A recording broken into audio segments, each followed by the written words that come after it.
The Crawleys are at Downton Abbey, awaiting the birth of Lady Sybil's baby. Dr. Clarkson attends to Sybil, who is in early labor. Below stairs, the servants discuss the impending birth and modern inventions, prompting Mr. Carson to remind them to keep quiet out of respect for Lady Sybil. Meanwhile, Anna continues her efforts to exonerate Mr. Bates in the death of his wife, Vera.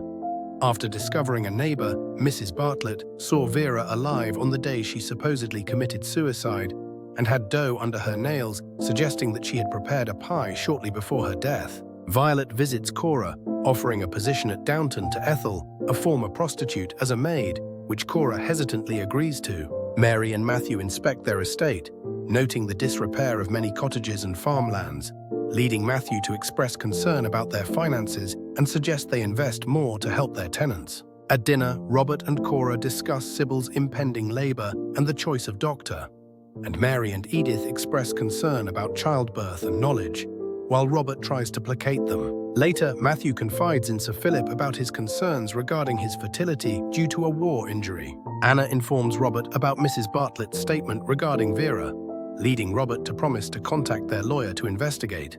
Edith receives an offer to write a column for the sketch, discussing the problems faced by modern women. Cora faces conflict with Mrs. Bird, who refuses to work alongside Ethel due to her past profession, resulting in Mrs. Bird's departure. Thomas helps Ivy fix a curdled sauce, earning Ivy's gratitude and Daisy's ire. News arrives that Sybil is in labor. Cora insists on consulting Tom, while Isabel offers to fetch Dr. Clarkson after dinner, a compromise Cora accepts. Dr. Clarkson expresses his concern for Sybil's health, suspecting toxemia and the danger of eclampsia, but Robert dismisses Clarkson's concerns, claiming Sybil is behaving normally.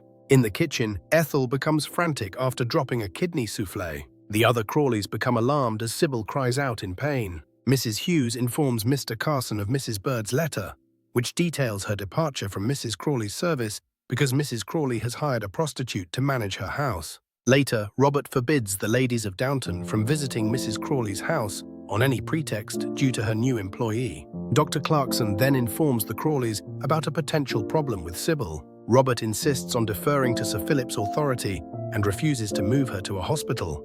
Even Sir Philip admits the baby may be at risk, and Dr. Clarkson insists Sybil be taken to the hospital at once. Sybil gives birth to a daughter, and Dr. Clarkson congratulates Tom. At Downton, the servants learn of Sybil's safe delivery of a daughter. Later that night, Mary discovers Sybil is gravely ill and alerts the family. Despite the family's efforts and Dr. Clarkson's presence, Sybil's condition rapidly deteriorates. Branson and Mary desperately try to comfort her, but Sybil dies, leaving everyone in shock and grief. Thomas, overwhelmed by the tragedy, expresses his feelings of isolation to O'Brien, while Carson grapples with the loss of Sybil, whom he has known since birth. In the aftermath, Mary, recognizing Robert's distress, consults with Mr. Murray, the family lawyer, about the estate's future, while Anna seeks Mr. Murray's help to free Bates from prison. As the family mourns, Violet offers her support to Robert, and Mary urges Edith to reconcile with their parents in their time of grief. At Downton Abbey, the Crawleys and Branson family are in mourning for Sybil's death.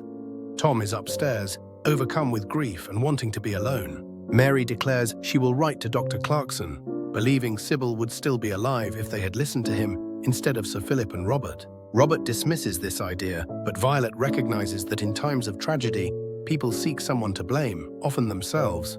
She urges Robert to accept that Sybil's death was a tragic outcome of childbirth, and they must focus on cherishing her memory and her child. Upstairs, Tom stands at a window cradling his and Sybil's baby.